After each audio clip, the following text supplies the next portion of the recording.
Wonderful about that name. Yes, he is master. He's our Savior. He is Jesus. Like the great ones after the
everything that we do is all for your glory.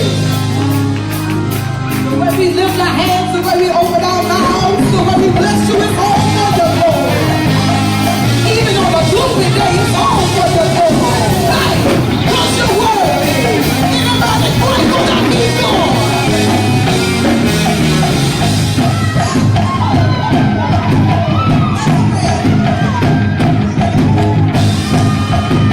Y'all can't be ready, I like it. Anybody came in ready to bless?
Listen, the prayer today was that we give 100%. I know some of you may be tired, but as I peruse through the place, everybody got arms and hands. As I peruse through the place, everybody got feet. I know it's gloomy, y'all, but sometimes we got to go past how we feel. Sometimes we got to go past our timing. I know what you mean, but he do 100%. So I just took a break to make sure we all on the same page. I know we serve the same God. So we gonna say these lines. The only thing that we say is all for you. And everything that we do is all for you. You have a choice to do what you do. You have a choice to lift your hand. You have a choice to leap for joy. You have a choice to open your mouth. I promise you I ain't fussing. I just want to make sure. Because if we scatter now, when the word comes, we'll be scattered.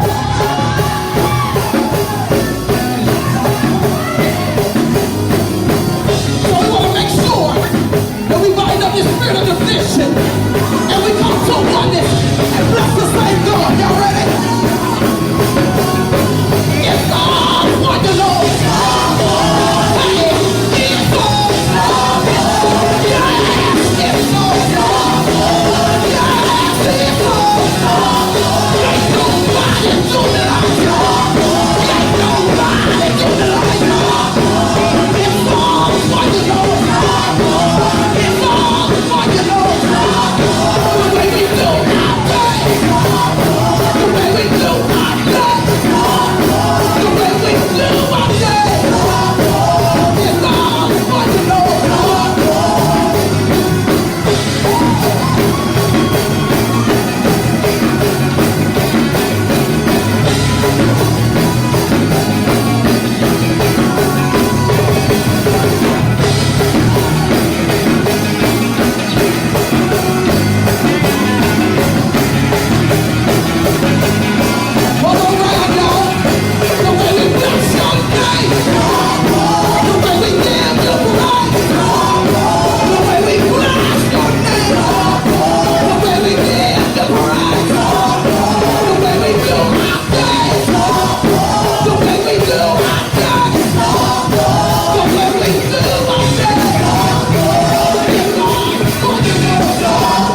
There's nobody like you, Lord. Nobody like you, Lord. Sing it.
Keep on making a way.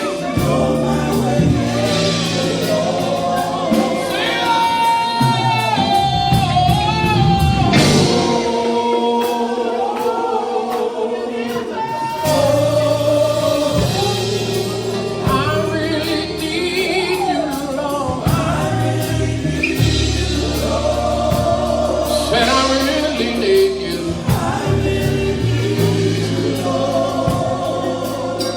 One more time, say oh.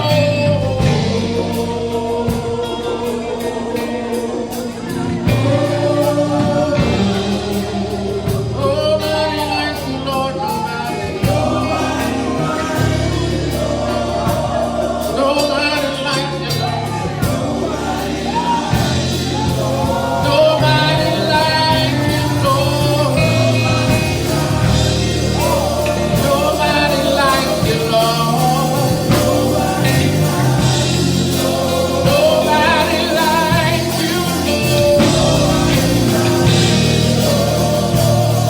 Nobody like you, Lord. Just bless him, just bless him, just bless him. What a privilege to be in your presence. What an honor to be able to pour out our souls before you and cry out, whether it's crying out of gratitude or crying out of frustration or crying out of agony. It is an honor to cry unto you. For we know that you hear us, that you will not leave us in the state that we're in. So thank you for your sanctifying presence, your cleansing presence, your lifting presence,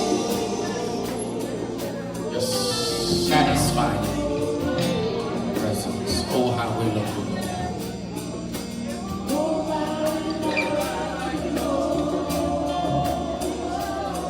There's nobody like you, Lord. Hallelujah.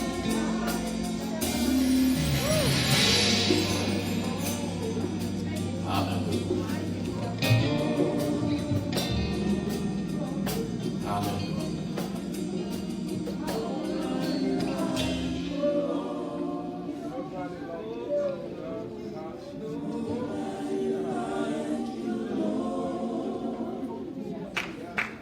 That you're so proud.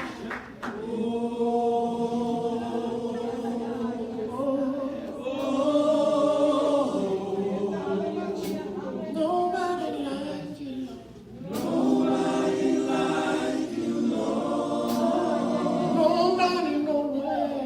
Nobody like you, Lord. Sing it all.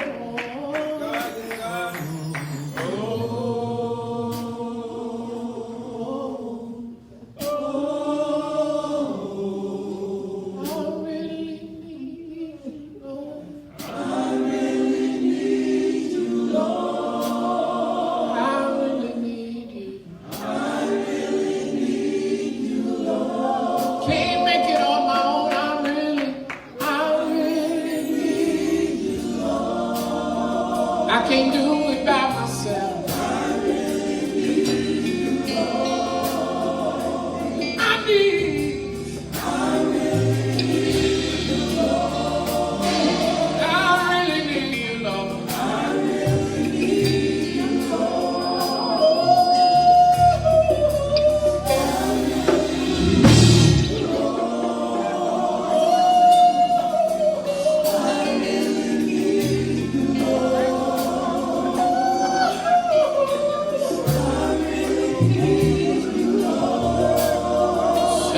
Here we stand in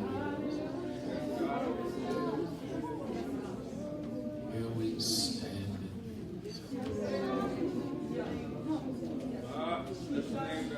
Thank you.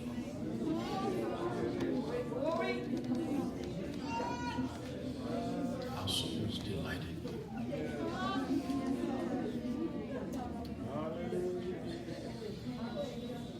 Refresh us. Revive us.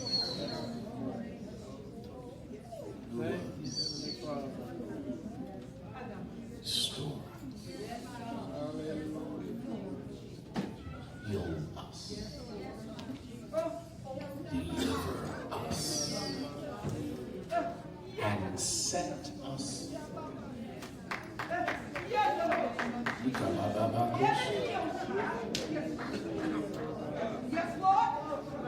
Work in us. Work on us. Jesus.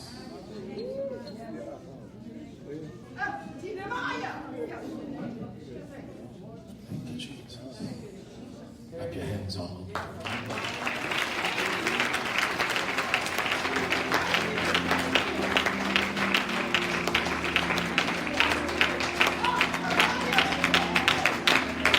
Hallelujah. Oh, come on, give him glory.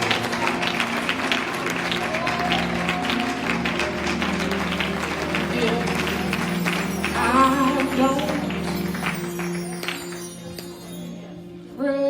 praise the Lord. The rocks are going to cry.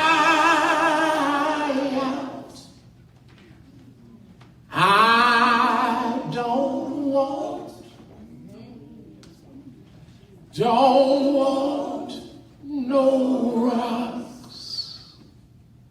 rocks crying out in my place. Clap your hands again, high.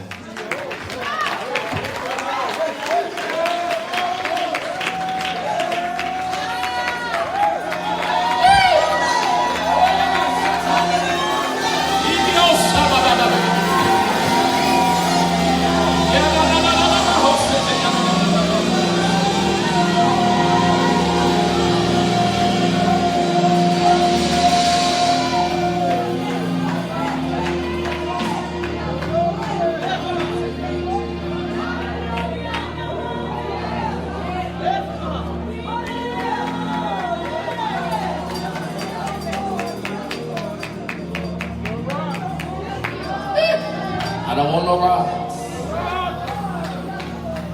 crying out in my place.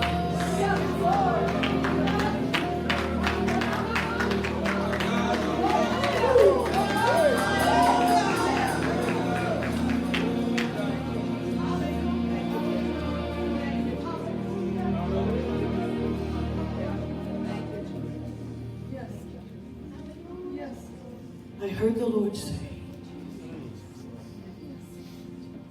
the couples that have been trying to conceive, if those couples, if I'm permitted, if they will come forward, those that have been fighting in your womb, if those couples would come forward, I heard the Lord so clear.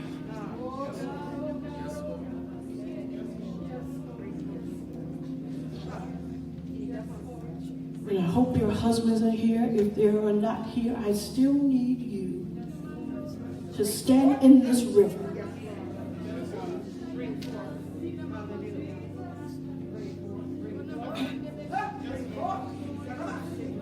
It doesn't mean, and it doesn't matter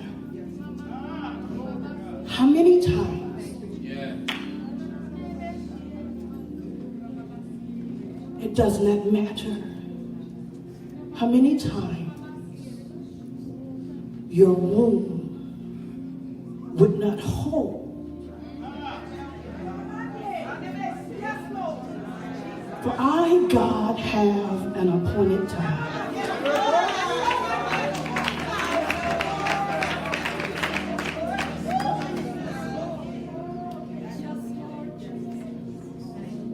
And I kept hearing the Lord say, if the husbands, if the men that were called by his name, if they would war for the womb,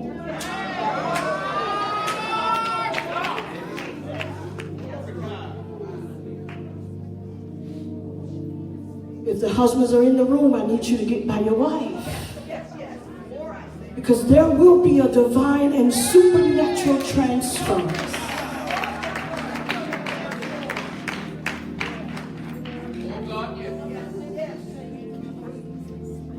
Yes, Lord. He has strategic instructions for the husband. For it is now time for her no longer to be Hannah and cry out in the tabernacle for her womb. But God said, I will do a new thing, and it shall spring forth. Will you not know it? So I come with instructions today, husbands. Every night, around the bewitching hour of the night, the Lord said, if you would war for the womb. I know you're saying, I've been warring, Lord. He says that he wants you to lay across the womb. Lay across her womb. And close every portal. Close every window. Every door. Every gate. Close the entry. For the enemy has gotten very accustomed to your way of fight. No longer will the women come like Hannah. But it is now time for you to take your rightful place and war for the womb. God said, I've put my power in your mouth, and your quiver shall be full. There will be no malfunctions, no dysfunctions, no disorders, no syndromes. Nothing shall come down your womb. Now I set ambushments. I set the gates now around your womb. He said, change your minds, women. Change the way you've been thinking, women. For take up a wailing, says the Lord, and travail. For you shall carry these babies full term, and they shall have no childhood generational curses upon their DNA. Hey, I crack it open now. Open up the front gates now, God. Open it up now. Give the husbands endurance. Let them not look to the east or to the west. Let them not get caught up in their past. But they must now war for their womb.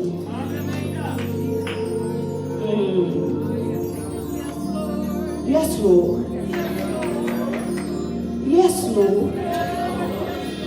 It is as simple as a yes, Lord. That you're not going to fight with this anymore. You're not going to fight with this anymore. It's not going to take up any more of your time anymore. No more wasted time with this, said the Lord. For I have fixed it.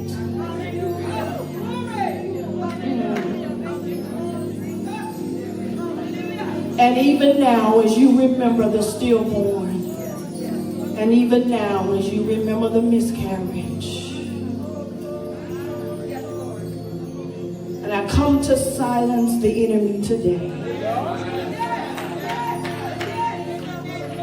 Because the get trip will not work. And don't think because if you are the one that had an abortion and you think you're being punished, the devil be damned. For God said he will do a new thing today. And your sins have been forgiven. Your sins have been forgiven. And you are now called the redeemed. And the curse is finished.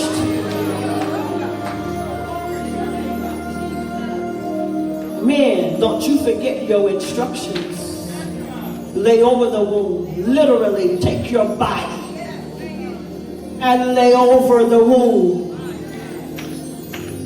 and fight. Hear the word of the Lord.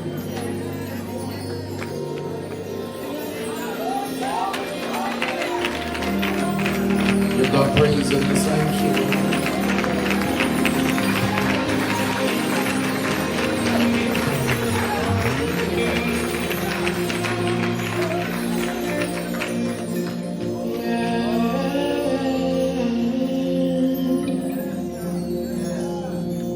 Yes, Lord.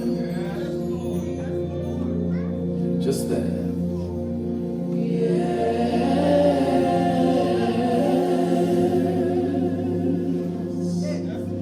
Yes, Lord.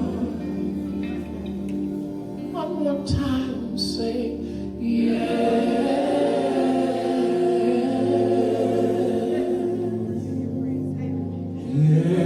Yes, Lord. Hallelujah. Bless the name of the Lord. Hallelujah. Hallelujah.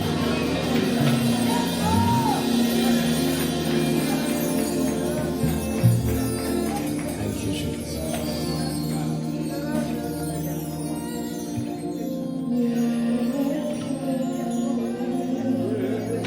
I can't hear you. Yes, Lord. Lord, when I pray, give me what to say. Lord, when I pray, give me what to say. Lord, when I pray, give me what to say. Lord, when I pray, give me what to say.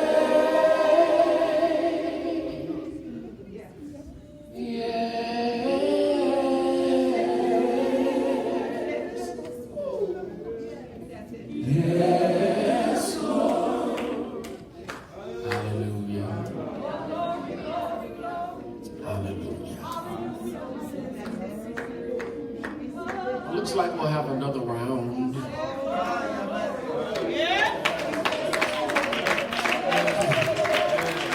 Those of you that have been here a little while, many pregnancies do we usually have at a time? How many people standing up here? There's 5 of them standing up. It looks like we're about to have another round.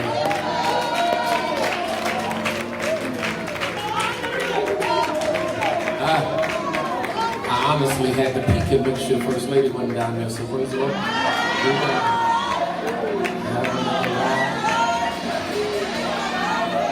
Husbands, do your work. Husbands, do your work. Call it forth.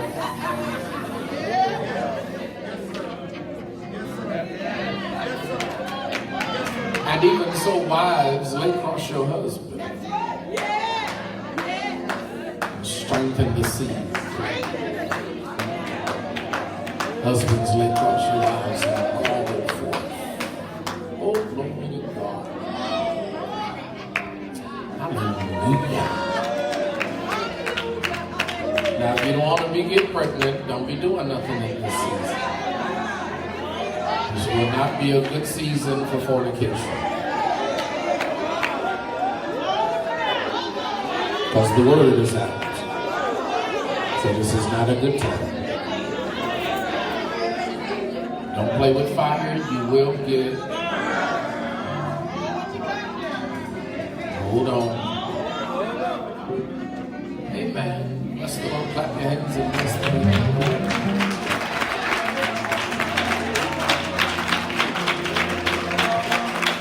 I love this church. I don't know what y'all say. I love this church. I love the move of God. We don't know what to expect. We don't know. We just come and be like, yes, Lord.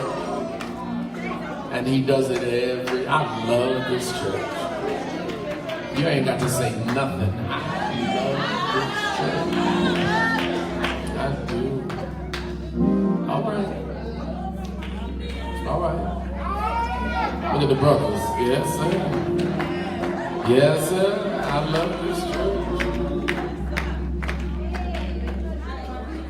Every husband and wife in there that don't want to be pregnant, just stretch your hands towards your wife and say, "Oh, who's here? Oh, oh, don't play." I'm gonna tell y'all this. We're gonna move out. We thought last month the First Lady was pregnant. Yeah, you laughing? I went before the Lord. I said, Master, you called him by a different name when you. I said, Master, this would not be a blessing for me. This would be punishment. I got 115 in high school. You're not going to make me start all over. That's not your will. After we prayed and touched and agreed, I ran on the Kroger and got that little stick. And I said, here, go ahead. I held it while she did what she had to do. And I stood there and watched the stick.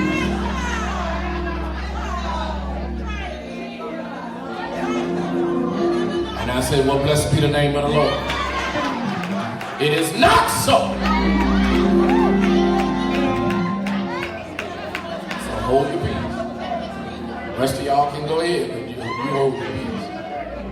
Clap your hands one more time and get back there. Our youth are coming this youth Sunday. Our youth are coming to bless us, and then we go. What y'all want to say? All right, youth gonna come and bless us, and then we're gonna. See if we can get out of here. Pastor Sandra. Pastor Matt.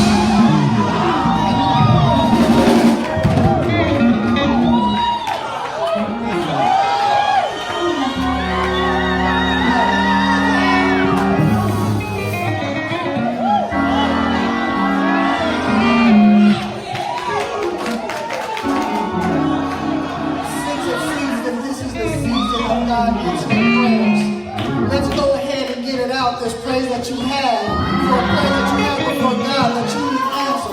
I don't know about some of y'all, but there are some prayers that I have before God that I've not spoken to anyone that I need answered. And because this is the season of unanswered prayers, if you don't need a prayer answered, you can remain on your seat.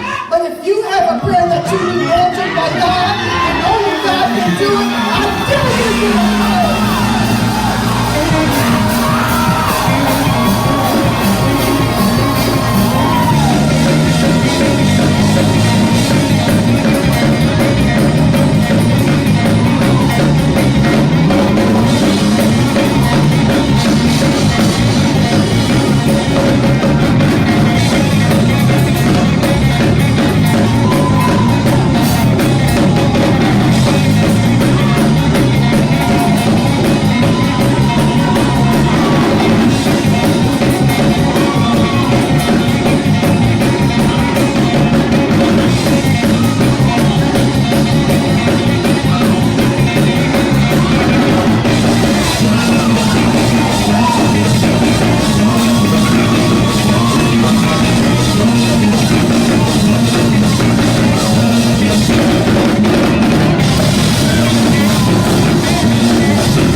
Raphael, I saw you in the new church teaching Sunday school. Wasn't no cane or nothing around you. You was walking and pointing, and you were really testifying in the lesson, but you were telling people what God can do. I rebuke any thoughts of demise. And I command you to live and show forth the praises of Him that brought you out of darkness into the marvelous light. I speak to your body, your knees. I speak to your kidneys. I speak to every part of you, your blood. I call you off of dialysis. I said I call you off of it. Your time is expired for dialysis. God deliver you. Let you never have to see that machine again. In the name of Jesus.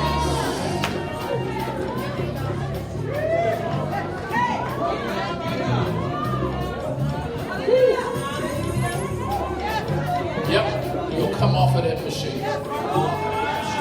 The devil wants you to think you'll be on there for the rest of your life, but you won't. Time has expired.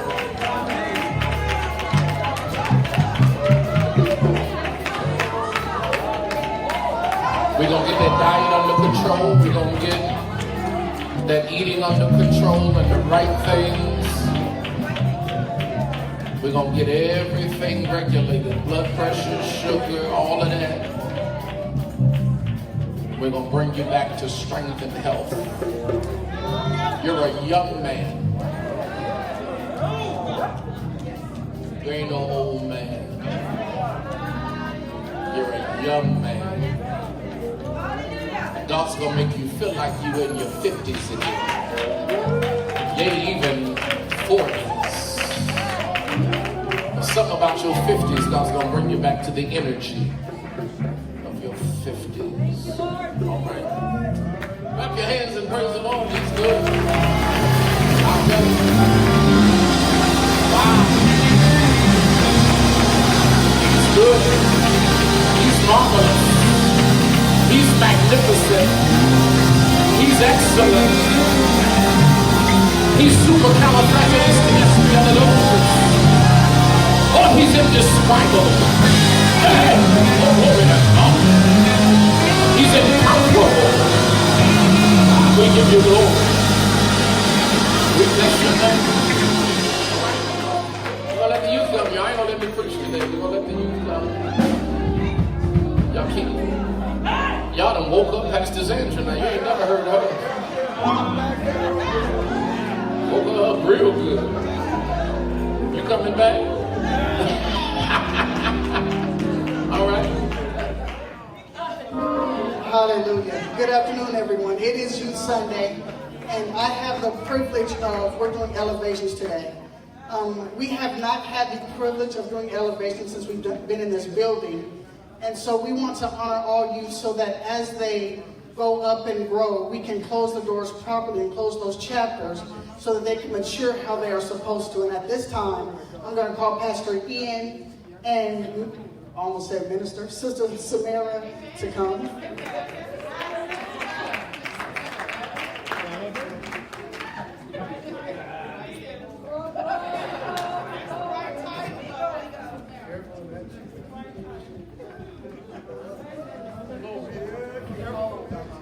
I'm going to be real careful in this water.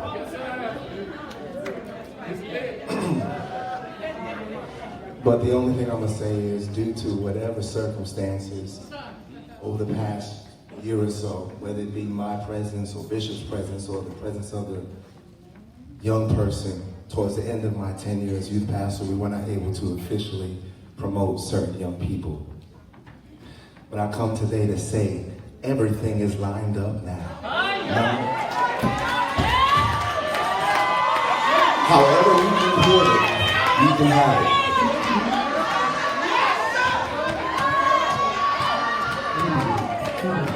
I'm Don't flip this up. I'm gonna put this one.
This is the one last thing I hear, and I'm going to go ahead and give up the mic. I'm going to call these handful of names that will transition towards the end of my 10 years past with youth, and I just have this one thing to say to them. Taylor Akoff, come forward, please. Joshua Jameson, come forward, please. Jonathan Pritchard, come forward, please. Xavier Williams, come forward, please. And we're also recognizing Joshua and Robert Miller.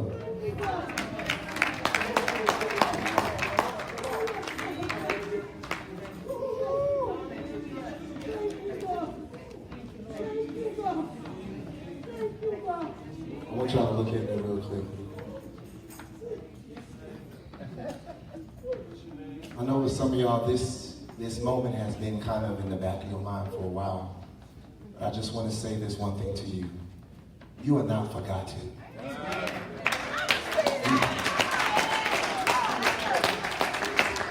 God had already did it. But now your time of promotion manifests for all to see. So your time of recognition is here today, going forward. So it will manifest in more than just here in school, in every area of your life. Your time of recognition is here. But you are not forgotten. And I'm proud of all of you. In Jesus' name.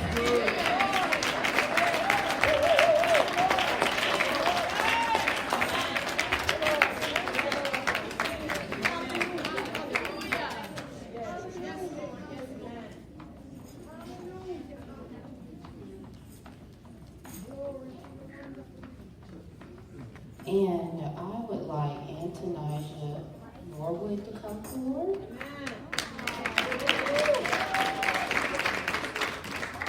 And Gabrielle Jameson. And I also have certificates for Jaden Mayfield and Gabrielle Pritchard.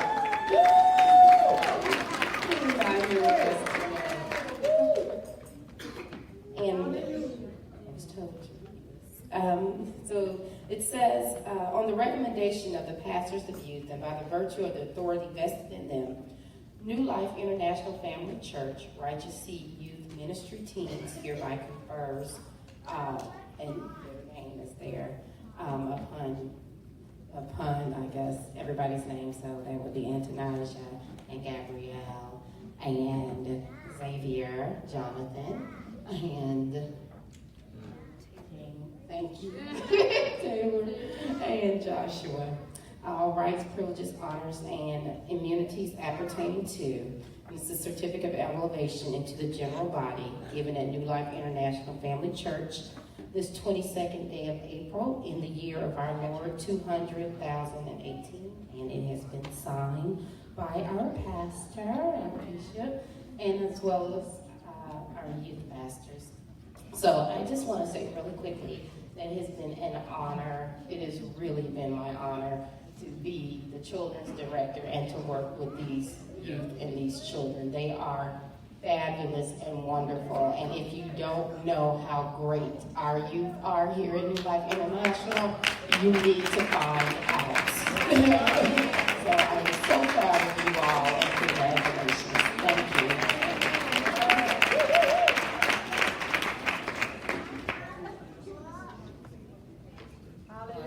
I have one of our youth here. He's a little nervous, but I am so proud of this young man. At school, his nickname is Bishop. Because what he does while most of the children are playing and on the swings and on the slide and all of that, he's generally preaching and singing and prophesying. He was at church, he had his church at school, and one of his members wouldn't cooperate, so he put them out of his church. And so, what he does every morning, he does declarations. And as you can see, he's really nervous. And so, I'm going to stand by Jeremiah. He knows him. And Jeremiah, look at me, man. I know you're going to do a great job, okay? Yeah. You ready? See, look at Bishop. I got your back.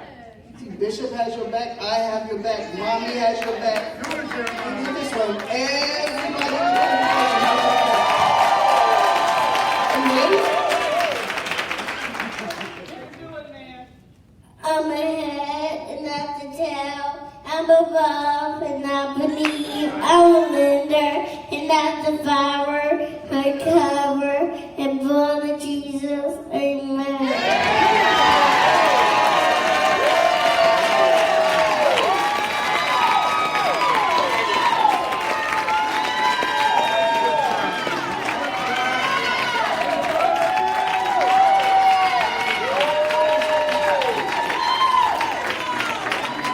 Do you do morning declaration?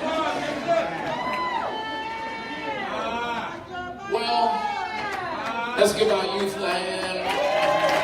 Pastor Angela, Director Samara, God bless you, Pastor Ian. Thank you so much. All the youth staff, teachers, everybody. Thank you so much. Thank you so much. Just before we give, I don't even know if I'm preaching today because there's been several sermons coming through here today. Wow. But I do want to sing this right quick. God is not forgotten. God is not forgotten. God is not forgotten. God knows my name. God is not forgotten.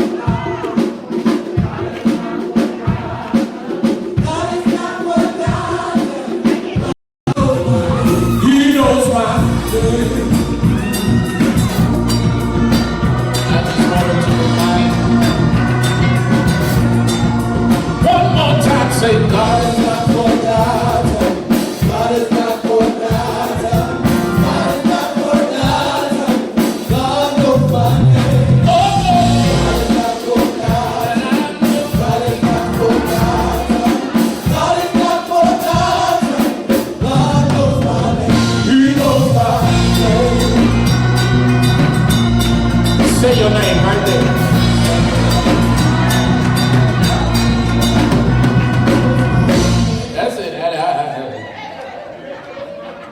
Done with that.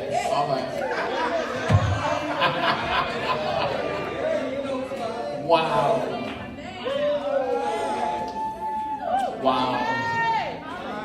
Happy to see Minister Bonnie Gladney.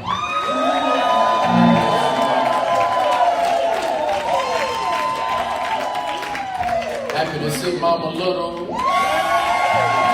He knows my name. To all our mothers and elders and ordained ministers, He knows my name.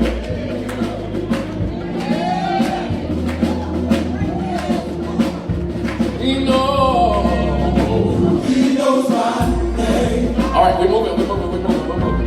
That's enough of that. All right. Yeah.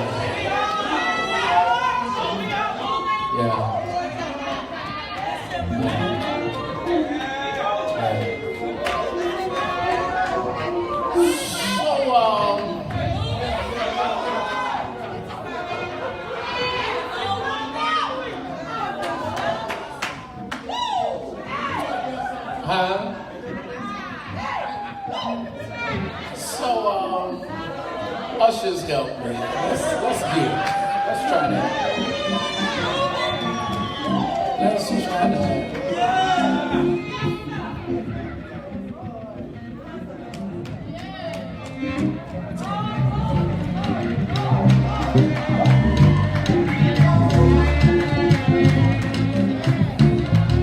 Sing that right there.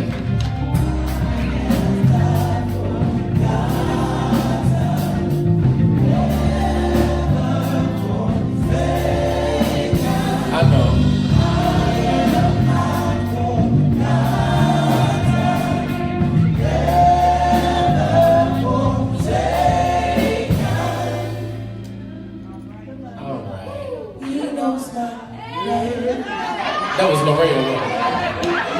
Oh, rebellious spirit. He knows. He knows.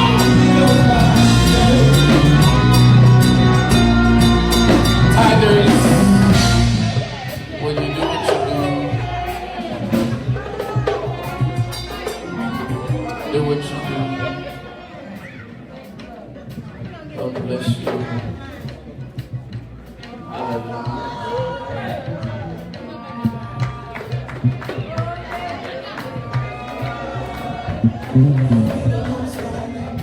So glad that he knows my name.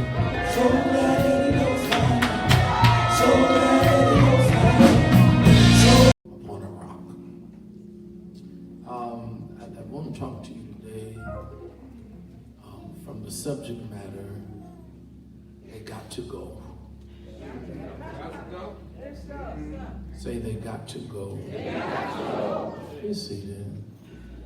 I can engage your attention in just a few moments. The devil desires, intends, has made it a mandate to flop this house.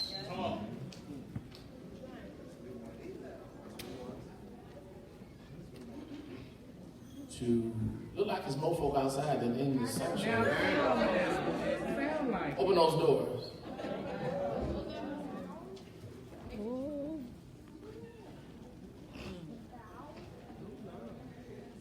Yeah, leave them open so they can hear the preaching at least. The enemy really is sick of y'all. Yes. He's fed up with your potency. He's afeared or afraid of your potential. He's seen you at a high place, and he thought the last drop would kill us. But the sheep are growing their wool back. As Samson grew his hair back. So the enemy is a little sick of you. Because you have the unmitigated goal. Yes, sir. You have the brass nerve.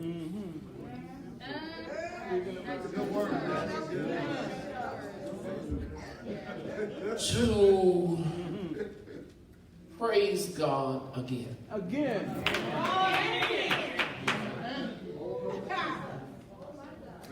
You're confounding to the enemy and to the world because after what you went through last, you should be high, drunk, strung out, all at the same time. But you get hit and you bounce back. Where do you get your bounce back from? Because enemy has been trying to hit you in the soft spot for so long, and every time he looks at you and says, got you, 3 days later, you get up. You've been hurt. You've been rejected. You've been abandoned. You've been lied on. You've been told the truth on. All this year. I'm not summarizing your life. I'm just talking about this year. And you still dancing and shouting and so you're walking confounding somebody because you have the right to be nutty. Cuckoo. You have the right to act stupid.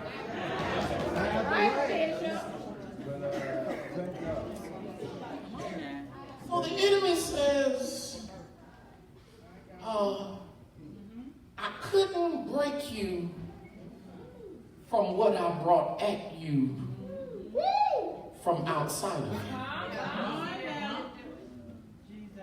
So let me shift my strategy. And let me work on breaking you from where your trust is. From where your confidence is. Let me break you where your heart is open. So much of your exterior warfare has faded. You are now dealing with interior warfare. The attack against the church is not so bad right now. It's the attack within the church. Wow. I was studying Matthew chapter 7. And as I was studying Matthew chapter 7, God said there's 7 spirits in there that the enemy has launched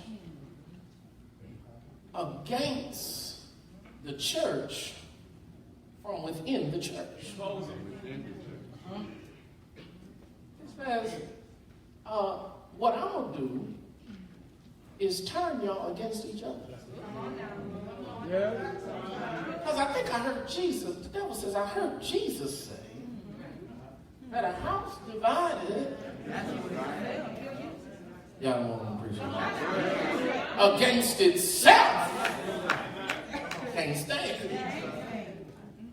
So what I'll do is I will expose to you the proclivities, issues, and dysfunctions of your brothers and sisters, and then cause you to sit in judgment thereof.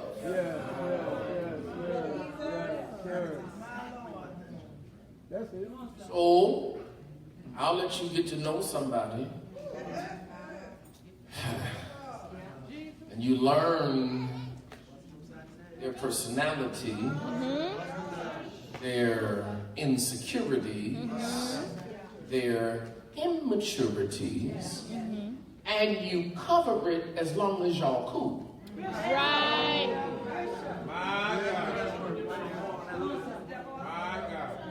But then when y'all fall out,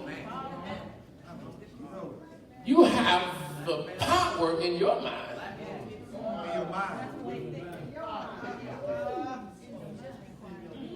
to expose them. And so now, I don't like you because you X, Y, and Z. See, I knew you was messy, Right. but you always brought the mess to me. Right. Right. But then I found out you made me a part of the mess. Now I got a problem. See, my problem with you is you ain't have a problem the whole time. That's right. Right. The whole time. With your holy, sanctified, shouting, dancing, running self, you enjoyed the mess as long as you wasn't a part of it. But when they included you in it, now you gonna rise up? It was good information, good gossip, good insight on people. Now you sitting up in here looking at each other like,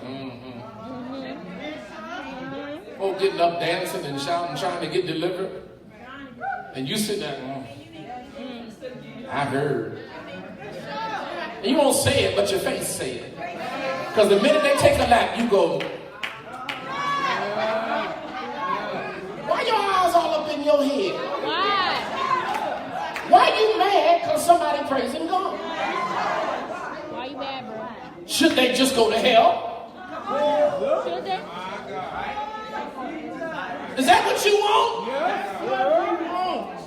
Oh, you want everybody else to be real while you be free.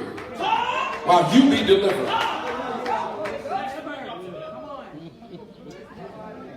So I saw the enemy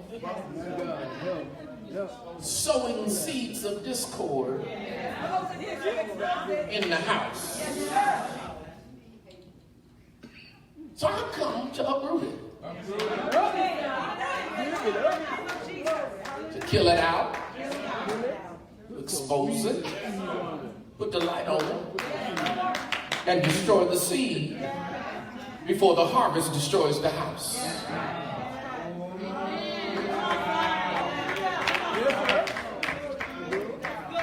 So whosoever you don't like, you need deliverance, not them. You need deliverance. Whoever your memory maintains your emotions toward them, you need a breakthrough. Even if they did it to you. Wow. That's good. That's good. Even if in your mind you still the victim over something somebody done apologized several times about. Several times. But their penitence is not to your satisfaction. You the one bound. And I invite you to the day of your deliverance. Yes, sir.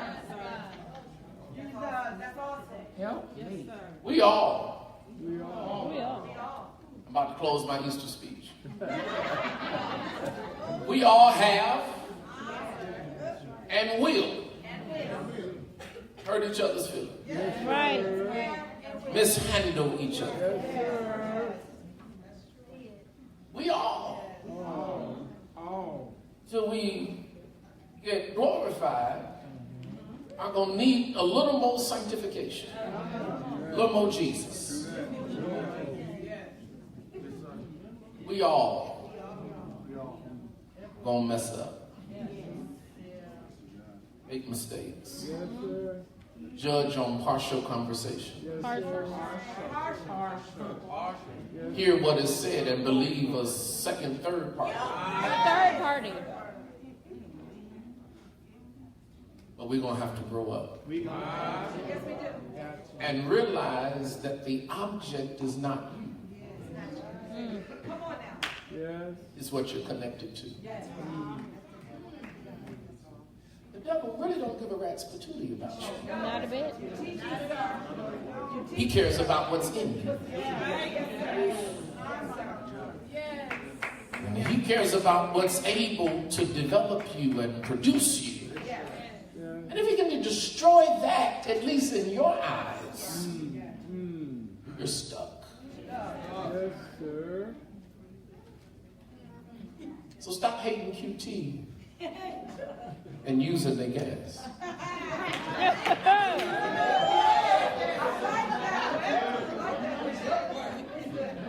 I used to be mad at QT because at BP, I can get an iced honey bun. But QT don't have iced honey buns.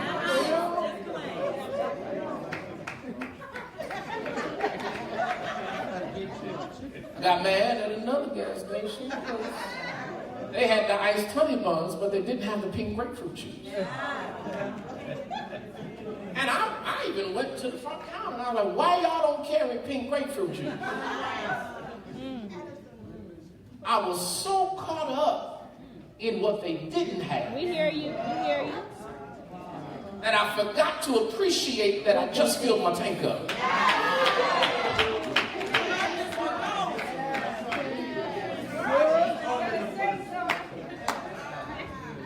What I was frustrated about were the peripheral matters, not central matters.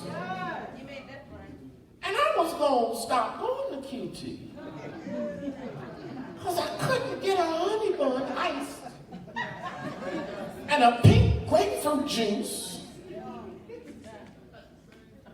at the same place. So my stupidity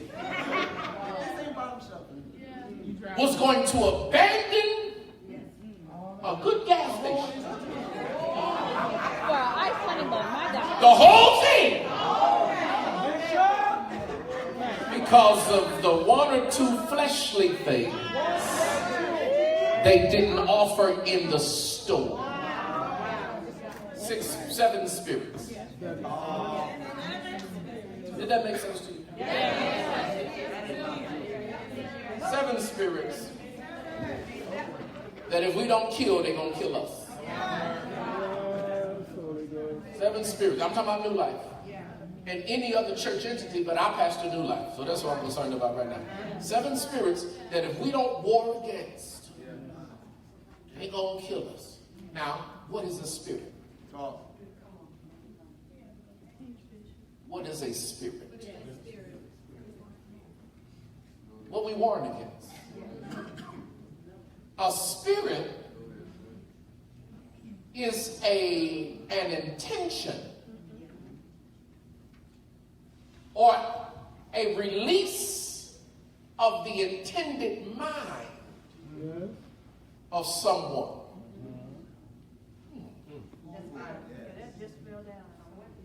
Yeah. So the spirits of God is the mind of God or the principles of God released in the earth towards something or someone. The spirit of the enemy is the mind of the enemy or the principles of the enemy released towards someone. Your spirit on people is your mind, your will, your current emotional state released against other people.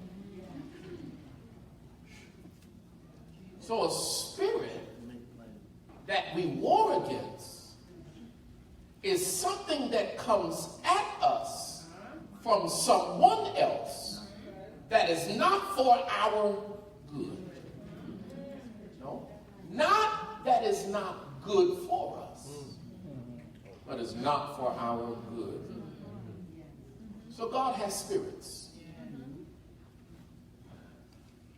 Satan has spirits. Well, Bishop, I thought spirits were the fallen angels. Yes, the fallen angels are the embodiment of the mind of Satan toward the believer or toward humanity. So Satan says, I want to destroy them like I was destroyed. Every way that he seeks to do it, he put in something that carries it. See, your children can carry your spirit because they receive your ways, your principles. Not necessarily that you speak, but that you live. See, a nasty child comes from a nasty parent.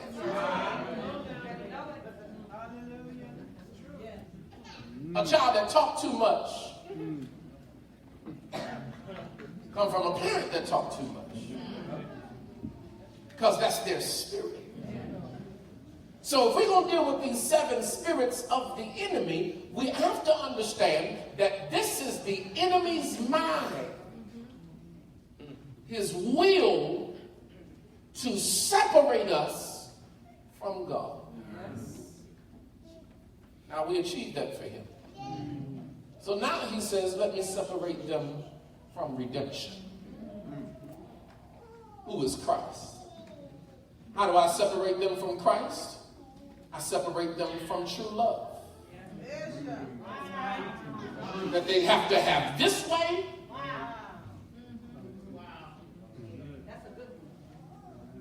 I break the cross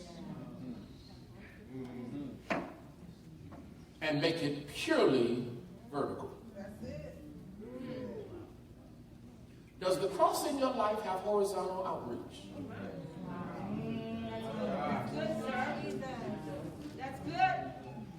So let's hit these 7 spirits. I hit 3 on Friday. 4. Let's review. Just review. The critical spirit. I'm in verse 1 of chapter 7, in case you think I'm making it up. Judge not. Wow.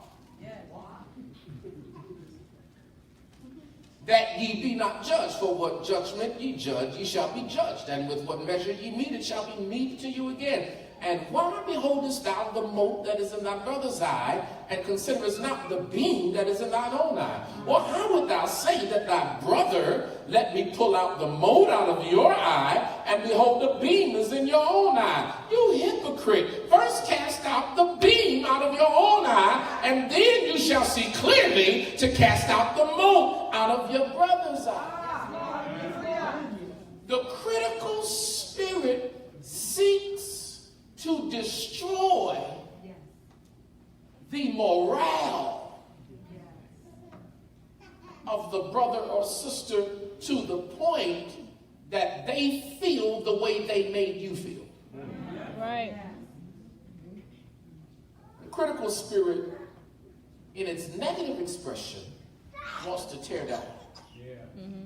Because ain't nobody supposed to be doing that but you. See, you're the one called to prophesy. So everybody else, you sit back and say what they shouldn't do, how they shouldn't do it, not recognizing that in your critical state, you ain't doing it. Have you ever noticed the most critical people do nothing? But criticize. All they do is talk about who's doing. But they're not generally found amongst those doing.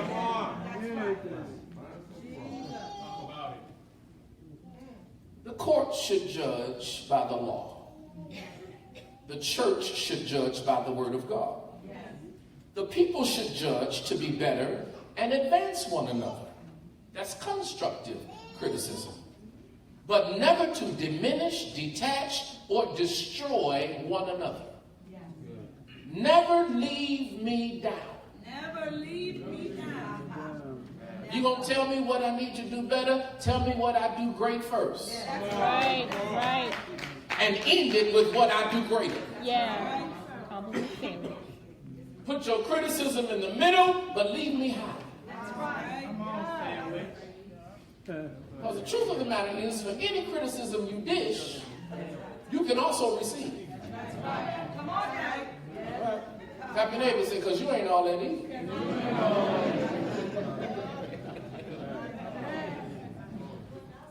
Talking love to me about me. But don't talk to others about me. Don't let people talk to you about other people. Right. Shut them down.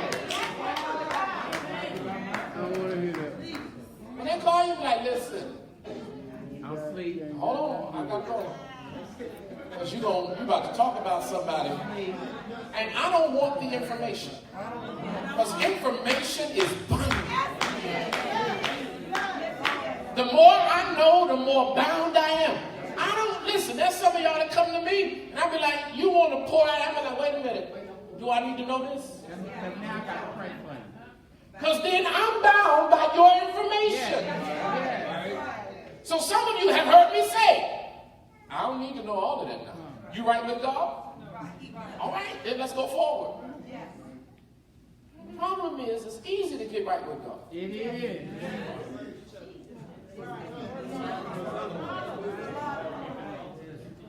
Yes, Look at your sir. neighbor and say, loosely, and let the offense go.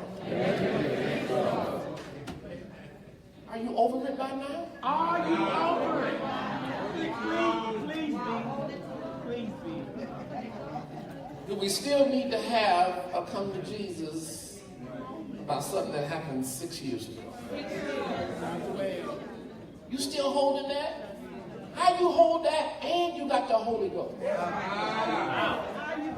How you hold that and you dance? That means you dancing like this.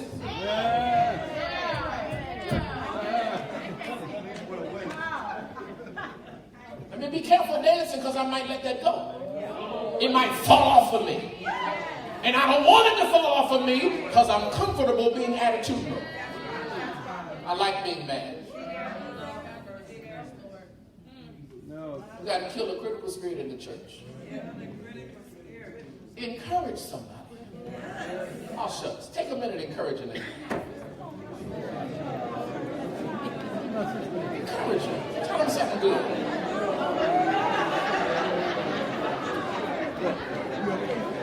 If you don't know what to say what you will want somebody to say to you.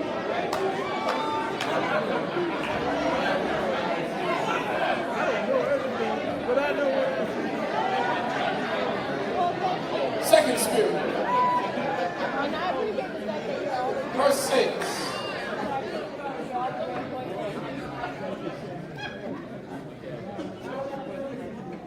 Give not that which is holy to the dogs. I got to get at least one new one in.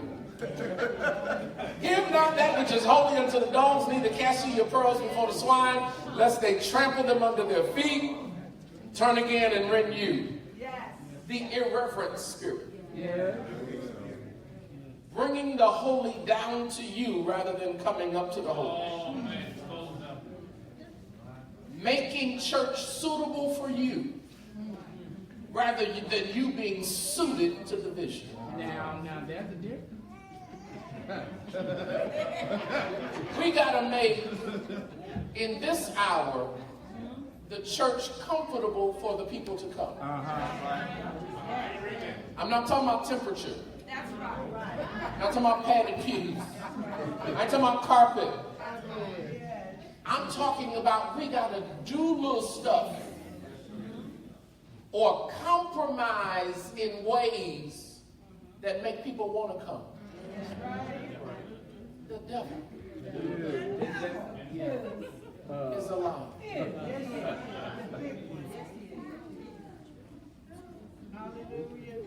I will make Jesus relevant to the generation, but I will not let the generation change my Jesus.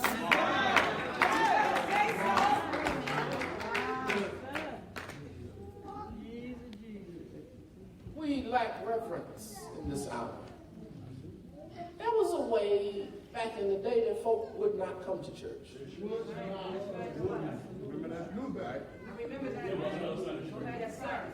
Drug addicts used to cross the street and not walk on the same side of the church. They used to turn the music down riding by a church. Y'all don't know that. People used to reference the seniors in the church. They didn't step to an older person in the church. That's right. I don't care how old you are. That's right. You be 3 times 8, 9, 10. But when you're dealing with one of the mothers or one of the elders, you came humble. But nowadays, we're going toe to toe. Sure. I'm grown just like you. Whoa. We're a community. And if we don't take care of our old, we won't become old.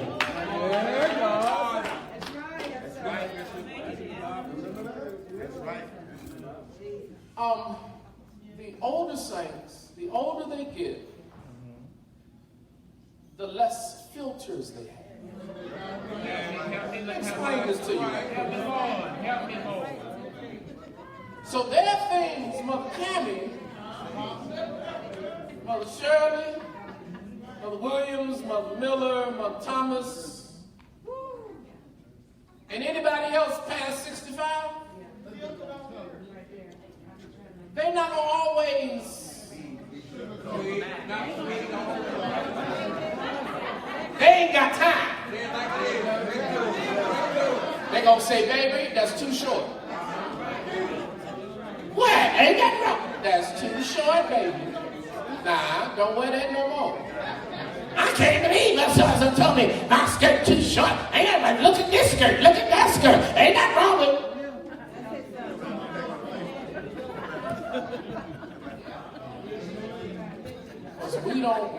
reverence each other. So how are you going to reverence God? The reason the mother's having to tell you is because you wouldn't listen to the Holy Ghost leaving the house.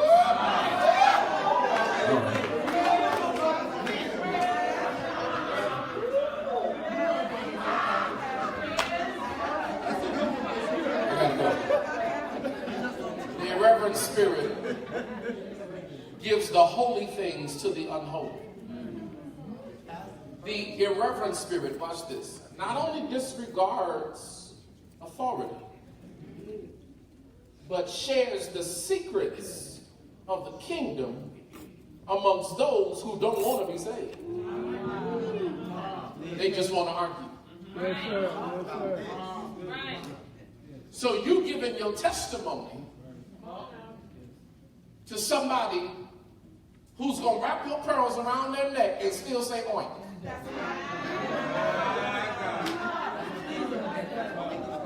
And if you look out in the world, you see pigs with pearls on. And they're yours. Because you're more interested in the argument than you are the persuasion. That's irreverence.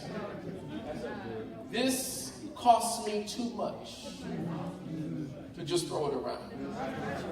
See, some of y'all got saved the easy way. But some of us got saved the tough way. And when they finally told you you might really have it, you was glad you got it. But nowadays, they're telling you you got it and you ain't even asked for it. Number three, the manipulative. I wish you were here Friday. I get these real theologically.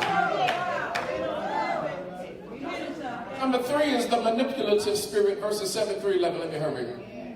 The manipulative spirit, please hear this, bargains with God to get what you want rather than pursuing his will directly. The manipulative spirit,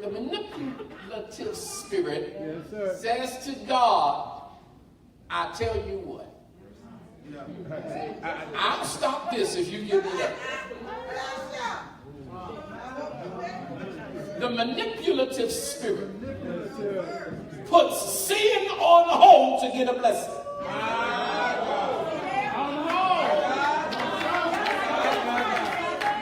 Just put it on pause. It does not pursue the will of God. It pursues its own will, bargaining with God.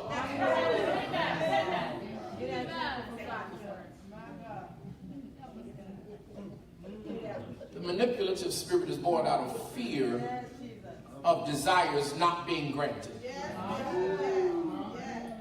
So, in case God say no, I ain't gonna ask. I'm going to manipulate it to get my way. The fear of no will always lead to manipulation. Number 4. It's in verse 12. Is the payback spirit. You got to get this out of the church. The payback spirit. You know the payback spirit. Awaiting or anticipating the time to repay someone what they did to you or someone you care about. Payback spirit is not just about you, it's generous. Well, you hurt my friend. Oh, you hurt my friend. Got your number. The payback spirit elevates you to the level of God. And makes you sit on your throne and wait on them to need you.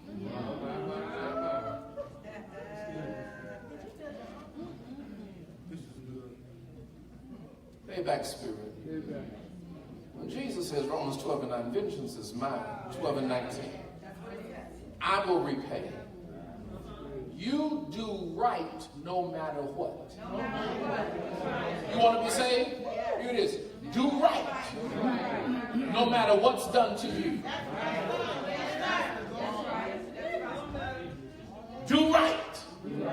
righteously. No matter how people handle you. Oh, now we'll go after the Holy Ghost. Because you got to have power to do that. You can't do that in your own strength. Here it is, number 5. This is a new one. Verse 13. Enter ye in at the straight gate. Ooh. Come in at the straight gate. For wide is the gate, and broad is the way that leadeth to destruction, and many there be which go in thereat. Because straight is the gate, and narrow is the way which leadeth unto life, and few there be that find it. The get over spirit. Get over spirit seeks shortcuts to God that imitates his outcome without using his ways. I'm going to get the blessing that makes me look like I did it God's way, but I'm going to do it my way. Because doesn't the end justify the means? That's what somebody told us. What the Bible? Not in God. How you get it determines who gave it. And God ain't the only one that can bless you. The devil will bless you to death. He'll bless you to damnation.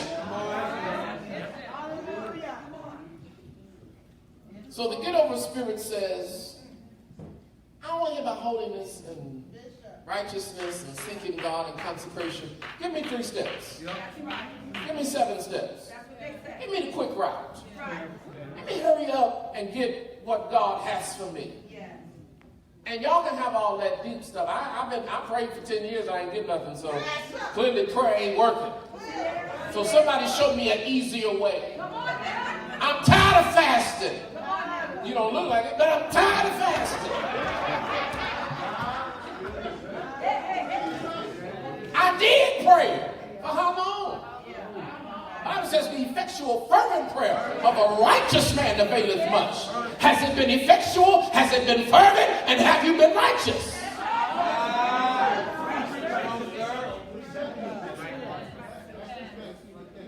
Get over spirit. Don't require salvation, sanctification, or service. The right way, generally in our eyes, is the long way. And I need a shortcut from this long path. 9 days from Egypt to Canaan. How long did it take? 40 years. Now watch this. Wasn't it about 2 million that came out of Egypt? How many went into the promised land that came out of Egypt? That means there were 1,999,998 funerals.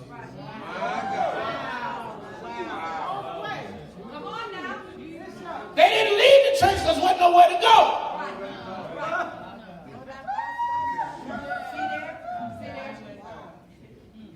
Get over spirit. I know I'm boring you. I want to encourage you today, saints of the Most High God, do it God's way. It may take longer. It may not reap immediate benefits.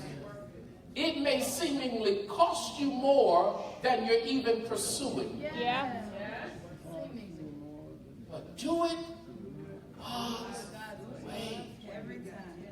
I know it's 2018, but we still got to pray.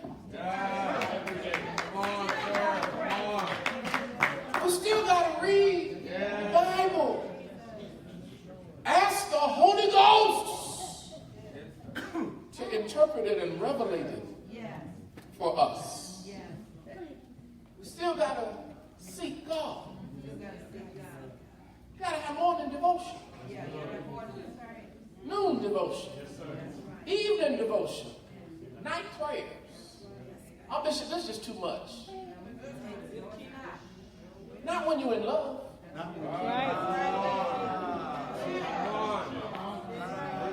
One of the challenges of the church is we fell out of love. And because we fallen out of love, we fell into law. When we fell into law, we sought to have the maximum for the minimum.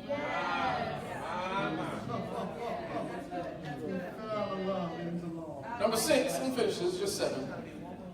Verses 15 through 20.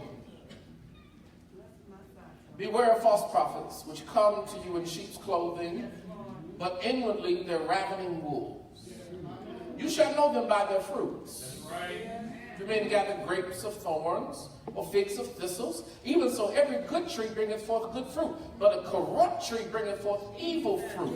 A tree cannot bring forth evil fruit, neither can a corrupt tree bring forth good fruit. Every tree that bringeth forth not good fruit is hewn down and cast into the fire. Wherefore, by their fruits ye shall know them. This is the self-serving spirit. All right. You're really not going to like me here. Take your time. Masquerading as sincere. It's generally in leadership who claim to be like you, yet they desire to use you for their benefit.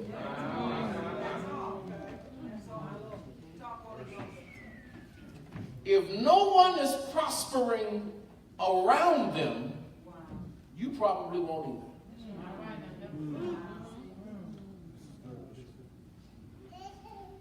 If they're the only one blessed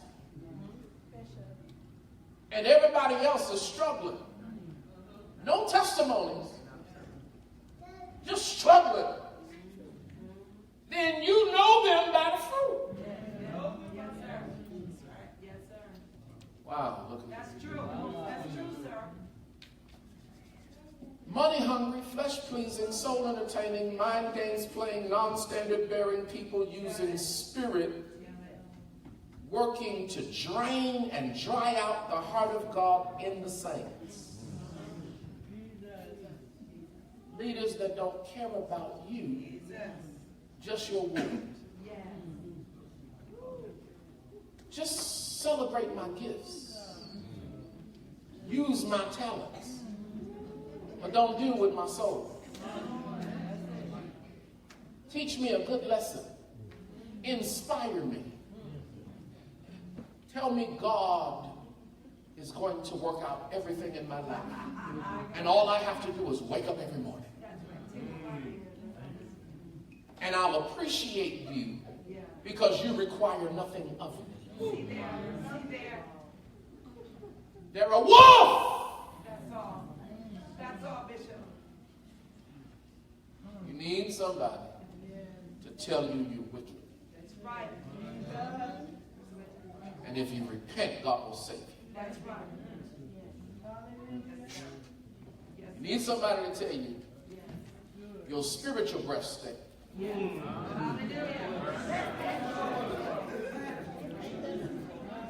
My God. You need somebody to tell you that you got a bad attitude. You need a word that every now and then don't make you shout. Make you want to leave. I've seen you do it. I've seen preaching, and I've seen you clutch your stuff and wait on a moment to leave. I know you're right. Because this is not what I came for today. That's the kind of word you better stay connected to.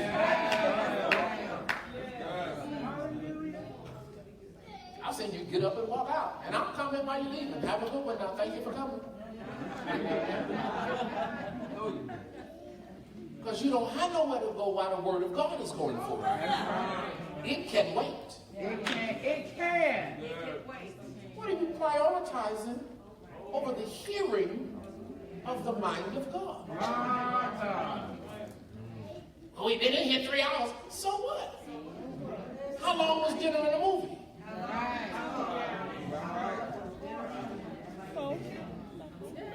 How long did it take you to catch up on your favorite All day. The whole weekend. All day. The whole weekend. Didn't you settle in?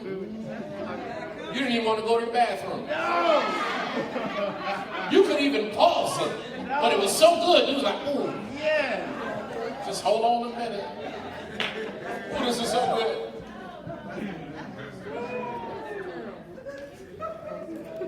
God bless you.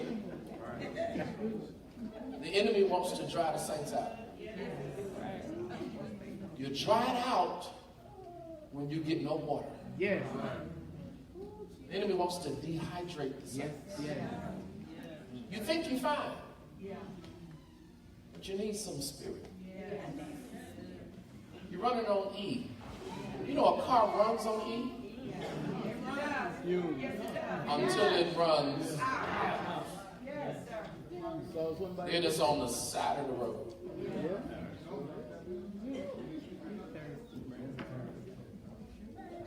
We gotta escort these spirits out of our houses so we can get them out of the house of God. So go to church. So go to family, so go to church.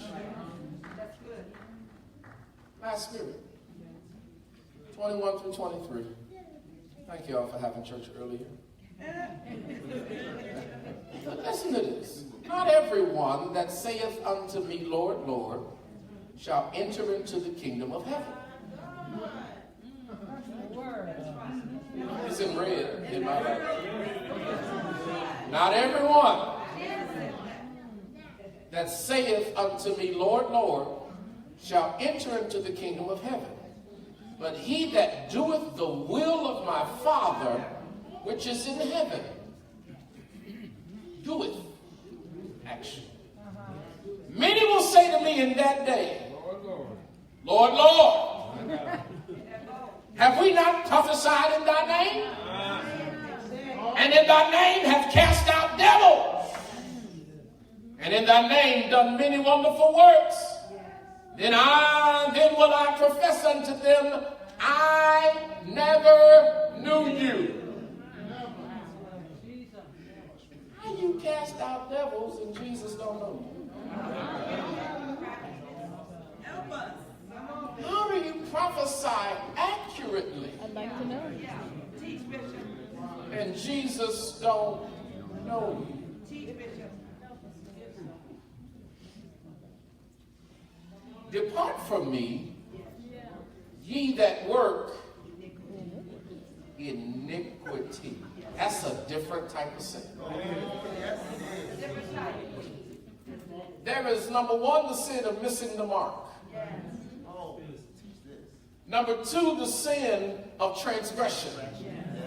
I hit the mark, but I went too far. Missing the mark means repent and go find the mark. Transgression means we are friends, and it's okay for us to be friends, but we shouldn't be kissing friends. We went too far. I'm just trying to make it plain for you. We went too far. We've transgressed the proper boundaries. You don't have to destroy that. Get back in the line. But then there is the sin called iniquity. Iniquity is a contamination of the intention.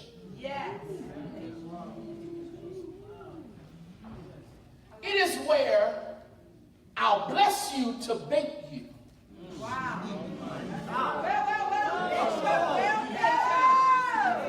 My intention is not for you to be blessed. My intention is to get you in my grass.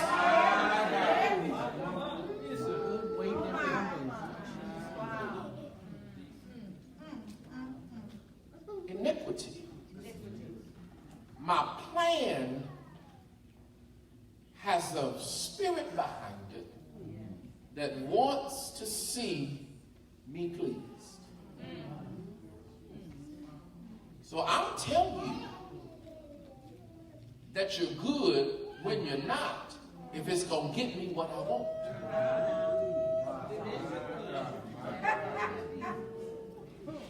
I'll tell you you're wonderful when you're demonic. If I'm going to get some of your money.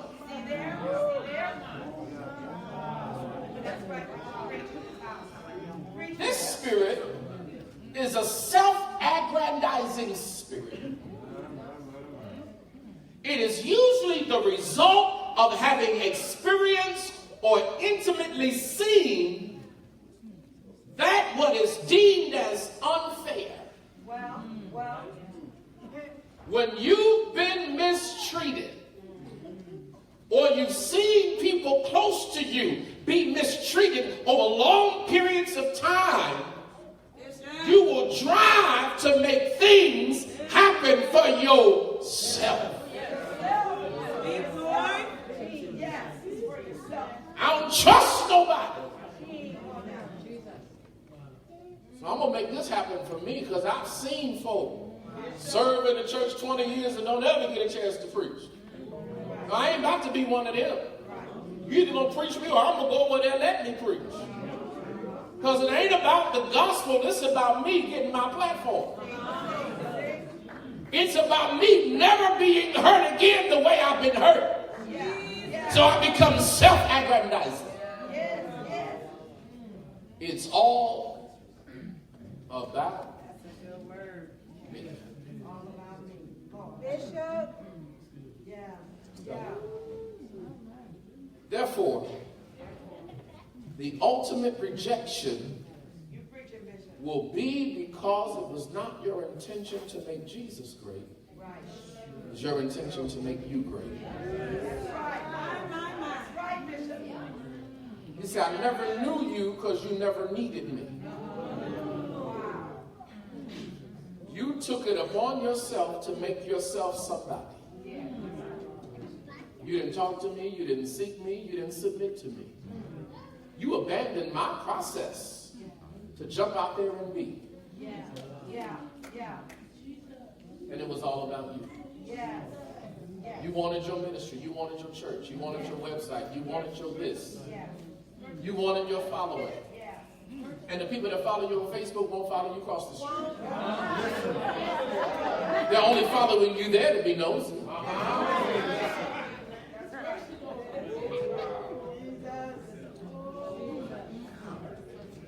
But we have become self-engaged. It's got to be my way. Because I've been saved 40 years. So if it don't happen the way it happened with me, it didn't happen. All right. If you don't say Jesus 46 times at the altar, and then spit something white out the corner of your mouth, and then fall out on the right side, you ain't really got the Holy Ghost. Because that's how it happened with me. Because that's how I got it. And the way I got it is the only way to get it. So I judge everybody by how I got it. Yeah. My God. It's all about me. All about me. He's got to go. Jesus. Criticism. Yeah. Stop criticizing your brothers and sisters. Come on, man. Encourage them. Encourage. Tell somebody who ain't doing it as good as you think they should that they're doing a wonderful job. You can build me into greater, but you'll never cut me into greater.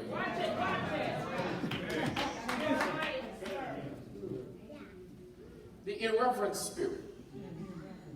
Let's restore reverence to God, the people of God, and the things of God. Certain things your mouth don't have a right to discuss. Because it's out of your pay grade. And though you have an opinion, does not mean you have a right to express it. Because you're going to lose what you got trying to get what you want.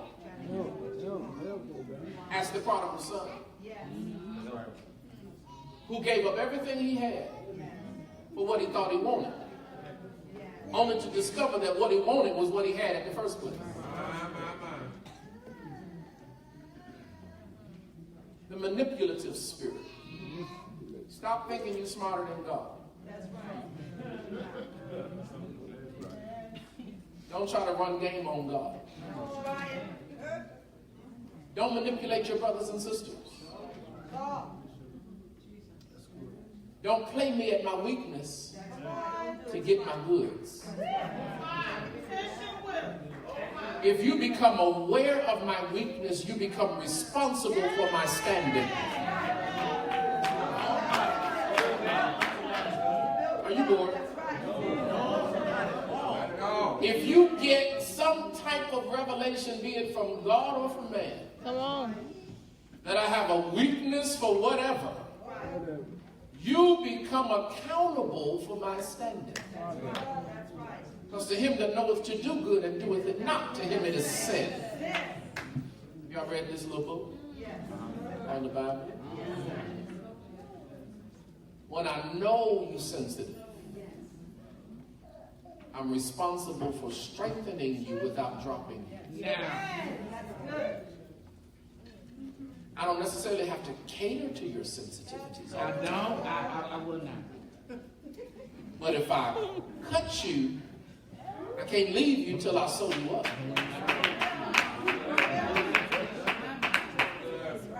That's when you get on somebody and then you say, now you know I love you. I don't mean you no harm. That's how you do it. But you're not going to act like that with me. That's how you do it. Because I didn't do it. Now let's go get something to eat. Amen. Amen. The payback spirit. Whoever you dig a ditch for, you're going to fall into it yourself. Let's just be plain on that. Be careful about digging ditches. Because the ditch you dig for somebody else, you're going to fall in it yourself.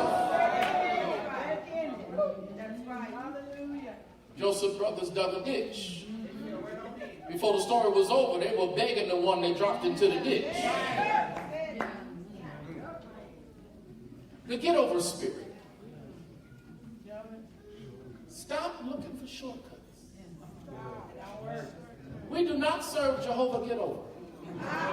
It's not one of his names. Don't try to get over. Stop. You know, one of the things that bug me in the kingdom, when somebody got a business, we always looking for the hook.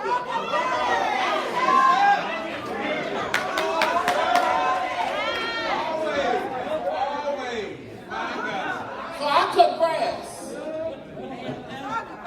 And you want to come to me, be like, hey, you cut grass, don't you? Yeah, I cut grass. Hey, what would you charge me to cut my grass? Same thing I charge you. My prices are listed on my website. I'll tell you what, I'm your brother, you need to knock 20% off for me. No, you need to be adding 20% to be a blessing to my business. They don't understand. We're always trying to get over. As a result, we're always gotten over on.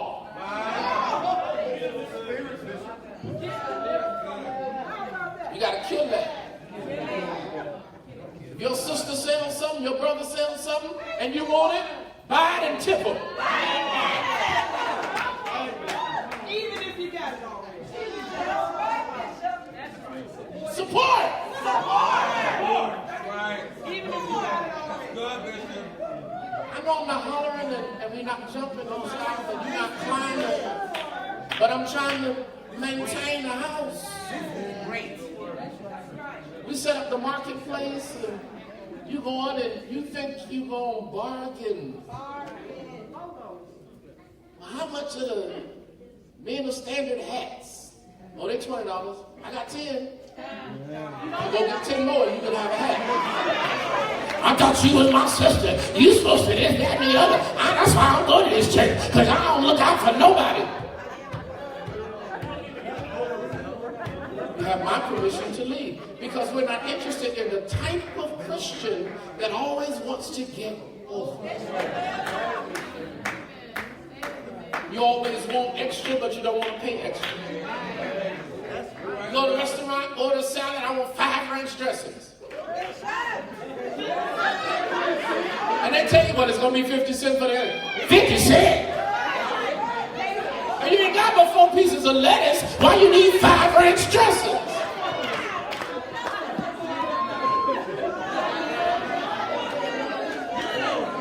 Because you don't understand until you become a store owner. See, the way we, let me go and hit this while I'm leaving. The way we treat people who work and serve our tables. Waiters and waitresses, God forgive us. We run them to death. It's 5 of us and we got 25 requests per person. We're not sensitive. We know 5 people just ask them for one different thing. And you catch them all their way. Hey, while you going, bring me some extra. And then don't tip. And they say, okay. And then when you get done with all of that, you gonna need $2 tip on a $30 meal.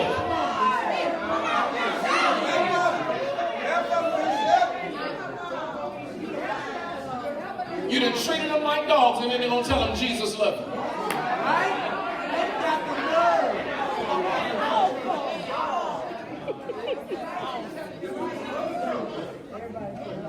I was trained to be a good tipper, but it never became passionate to me until I went to Mississippi and sat at a table and my then girlfriend served me. And she was working at Country Kitchen.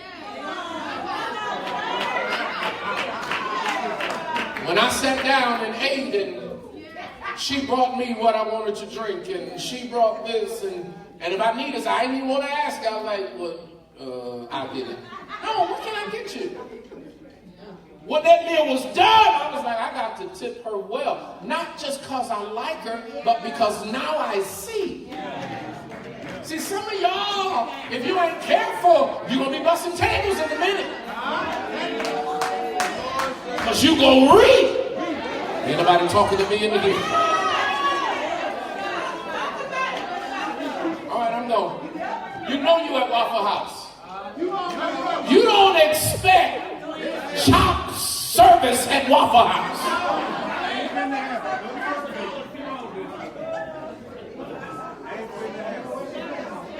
You should have given the people the fit.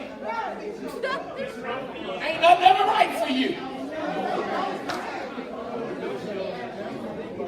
It don't taste good. How you not know Waffle House menu? Now I understand when something ain't right, but some of us, we just complain about everything.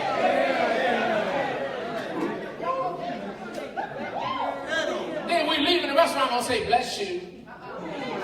You done made a mockery of God. You delivered from get over.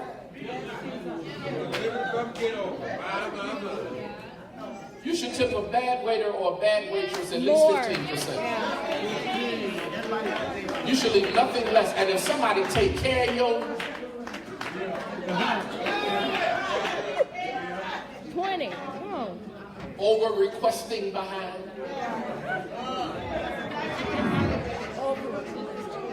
Take care of us. Y'all want to eat today?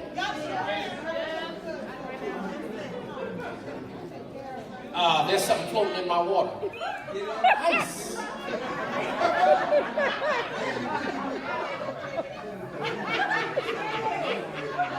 Just bring me another one. Or they come and say, how can I serve you? You don't even look at it. I'll take. You don't say hello, thank you so much. Like they're beneath you. That's how we act.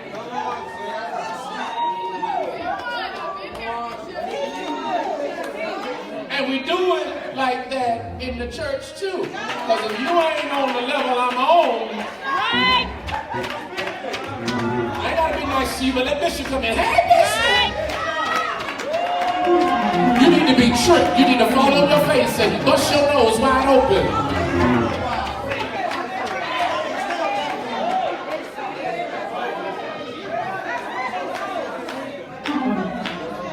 Get over spirit.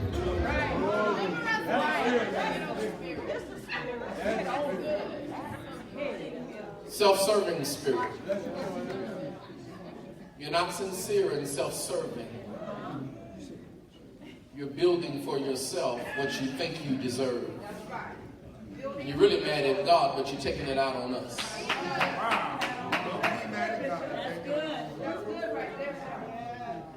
You're quick, you're snappy. You're on the edge of a fight every 5 minutes.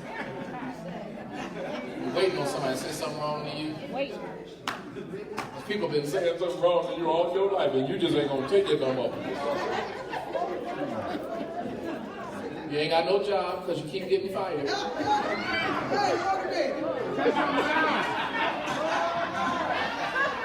Your mouth keep you in trouble.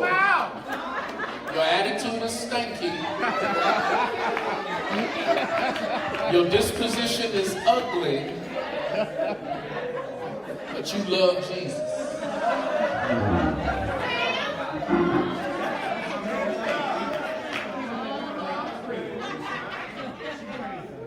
It's about yourself. You're a part of something, but you don't care how you present yourself because you don't think you represent nothing but yourself. But when you go to your Greek organizations, you wear their clothes.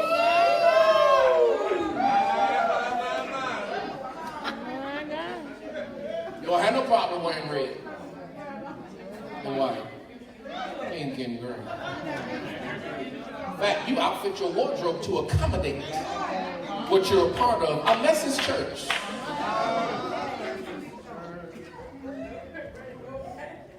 Self-aggrandizing spirit. See, y'all laughing at her, but all of us need to be here.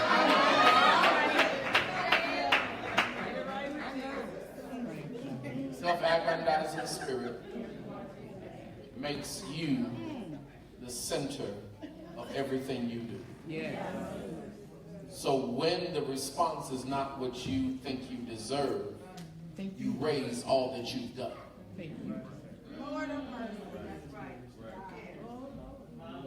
Wow. Whenever you raise your history of service in an angered response to what you haven't received, you never did it for the right reason.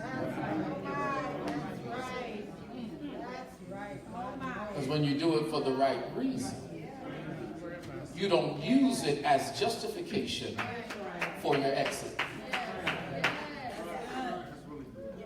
or your quit. These 7 spirits. I'll finish it Wednesday. These 7 spirits gotta go. Pastor Kroon said this to me on my way out, and I'm done. He said he was somewhere, and a bishop said to him, "You're 5 members away from being a mega church." Okay. I said, okay. I was there, so, flesh went back to counting. If I had nobody stand up. He said, the bishop told him, if you'll take 5 and disciple them, the 5 will go and make disciples. You go from 5 to 25. And if they're discipled sufficiently, the 25 will make 125. That's the 3rd. By the time you get to 5, you got at least 2,000 members. When the 5 works 5.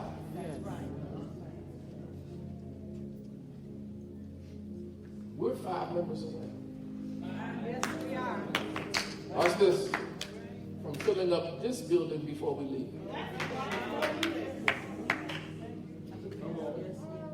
The problem is we have not been Christian enough to make the people that know us want to come to our church. We've been Christian but not Christian.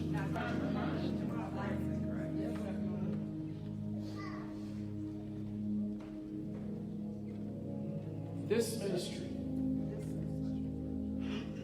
will not die even when I do. I'm going to pour so much life into you. But the pouring is only effective when the cups receive it. Right. I need you to be full of this vision. Building a people. Serving the whole man. Providing an atmosphere whereby people can experience an encounter. I need you to be so into the vision. What about my vision? It should fit the vision. You're supposed to bring your vision to the vision and not see where you fit in with the people, but what your vision fits in with the vision. If you know me, I'm inclusive of your vision. But I might cause your vision to build your character. Good. That's a hard thing. Because I'm not trying to use you for my glory. I want to produce you. The Holy Spirit said to me this morning, it's so beautiful. When I said, I was like, yes. I'm not here to build sons, I'm here to build fathers. I don't just want to produce people who will always look to me. I want to produce people who can be looked to. Good.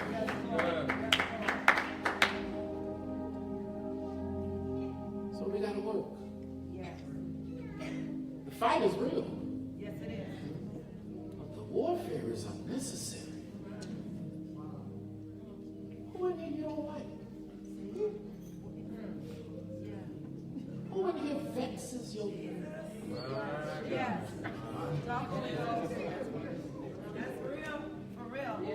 Who in here will pull you out of the spirit and bring you in judgment?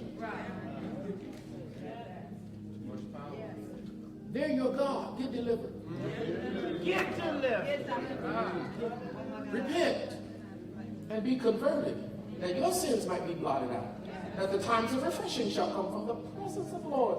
Acts 3:19. Come on, Zion. How are we going to pray together and we can't speak to each other? That's not right. How are we going to lay hands on people that you won't even help?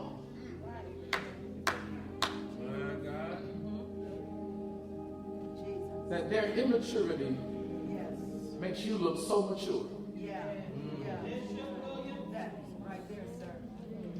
As if you have no immaturity. No. Our job is not to judge each other. No. We judge things by the word of God, but not people. I'm not getting it. So let us love one another. Encourage one another. Build one another. Take somebody who's in a low, sloppy state and speak them up. Strengthen them. They don't resist it because they don't trust it. Because they're used to being dogged by our kind. You church people, us church people. We dog people out. We don't want them. But be the difference. Love. Hug somebody who don't smell so good. Then when you smell them, go on to Bath and Body Works. Come on. Get a bag of stuff. Don't present it in front of the church.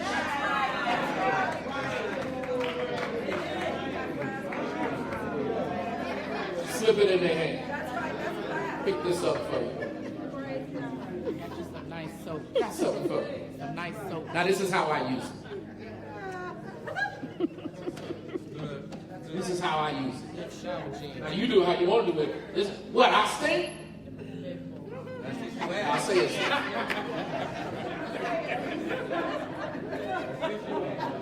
The flip side of this, and I'm praying, let people love you. Let people love you. One more time. Yes, sir. I want to stand up on the pew when I say this. Let people love you. Let them love you. too hard. Let people love you. Somebody offer me a minute? Thank you. Now, if I'm sucking on a minute, oh, no thanks, I got one. But if I ain't had a minute in 2 days, and somebody offer me, oh, no thanks, I'm fast. Don't just put it in your pocket, put it in your mouth. Let somebody love you. Somebody sitting on your road, they pull out lotion, pass it to you. Get them knuckles. Well, your hands are like you got leprosy. Yeah. Come on. Get them knuckles.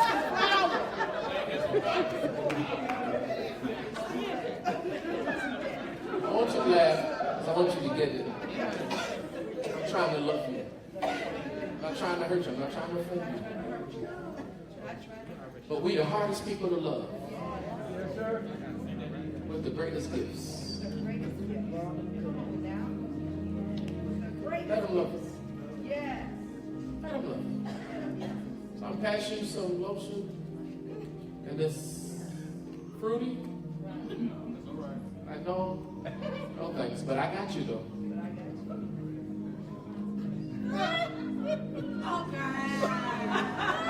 Is that better? Come get some blessed oil. I don't know what you do.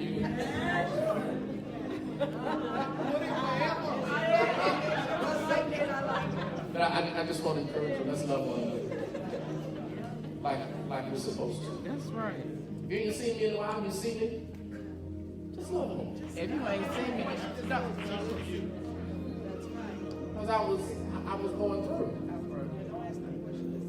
And I called you. You didn't answer. I asked you for a ride. You told me I was out your way. So don't ask me where I've been when I ain't. Well.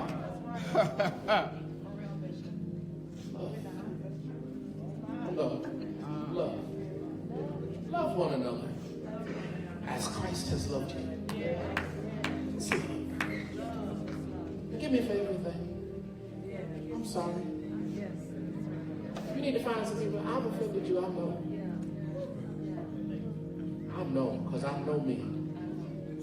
And me without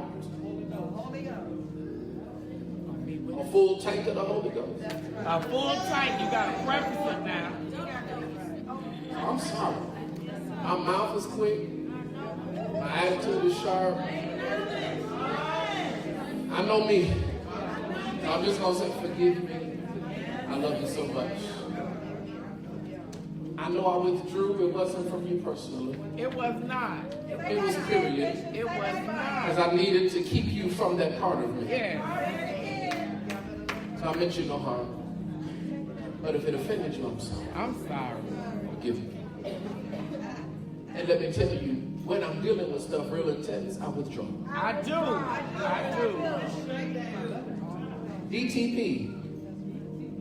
Don't take it personal. Don't take it personal. I'm just kind of withdrawing. If you come to me and say, how you doing? I'll be like, don't ask today. Just grab my hand and say, Father, in Jesus' name, touch. If I yank away, I'm like, ooh. And just pray right there for me, Lord. Before I knock him out, deliver Jesus. Love. Don't be so easily offended. Don't be so sweet. Be stronger than that. Father, I've exposed 7 spirits. That's not your job to work on, it's ours. To resist, to fight, to war against. Give us the power. Give us the insight. Give us the wherewithal to war. So that our church can be pure and mature.